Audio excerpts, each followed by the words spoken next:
సెప్టెంబర్లో మా పార్టీ యొక్క సీనియర్ నాయకుల బృందం ఒకటి మేము కొన్ని ప్రాంతీయ పార్టీలు ఏవైతే సుదీర్ఘకాలంగా బ్రహ్మాండంగా ప్రజాక్షేత్రంలో పనిచేస్తున్నాయో డిఎంకే కావచ్చు, ఇంకా ఇతర ప్రాంతీయ పార్టీలు కావచ్చు, వాటిని అధ్యయనం చేయడానికి నేను కూడా వెళ్తాను. నాతో పాటు సీనియర్ నాయకుల బృందం, మాజీ మంత్రులు, పెద్దలు, శాసనసభ్యులు, సీనియర్ పార్టీ నాయకులు అందరం కలిసి కొన్ని రాష్ట్రాలకు పోదాం అనుకుంటున్నాం. ముఖ్యంగా ప్రాంతీయ పార్టీలు డిఎంకే కావచ్చు, బీజేడీ కావచ్చు, టీఎంసీ కావచ్చు, ఇతరత్ర వాటిని అధ్యయనం చేయడానికి పోవాలనుకుంటున్నాం.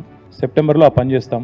చేసి వచ్చిన తర్వాత, ఎందుకంటే ఒక్కొక్క చోట ఒక్కొక్క స్ట్రక్చర్ ఉంది. ఇప్పటిదాకా ఒక ఎక్స్ఎమ్మెల్యే డిఎంకే శేఖర్ గారని వచ్చారు ఇందాక. ఆయన చెప్తా ఉండే వివరంగా ఎట్లా డిఎంకే పార్టీ స్ట్రక్చర్ ఉంది, ఎట్లా ఇన్స్టిట్యూషనలైజ్ అయిందని చెప్తా ఉండే. మా పార్టీకి కూడా 24 ఏళ్ళు నిండినాయి. భవిష్యత్తు ఇంకెట్లుండాలి, ఎంత సుదృఢంగా నిర్మించాలి, దీని విషయంలో తప్పకుండా ఇప్పుడు, ఎందుకంటే మొదటిసారి ప్రతిపక్ష పాత్ర, ఇదివరకు ఉద్యమ పార్టీగా ఉన్నాం, తర్వాత అధికార పార్టీ మొదటిసారి ప్రతిపక్ష పాత్ర పోషిస్తున్నాం. కాబట్టి we also have to adapt, learn, unlearn, make a fresh beginning.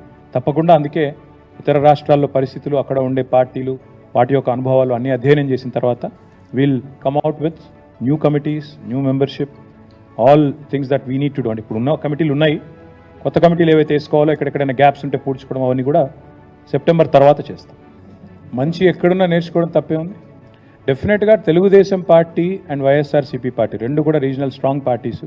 వాటిలో కూడా I'm sure there are lot of things that we can pick up from. So Telugu Desam has been around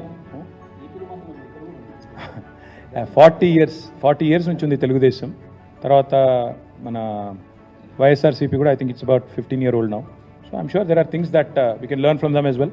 We may not go to AP, but we can learn from them because they are all here anyway. So we can obviously learn from them.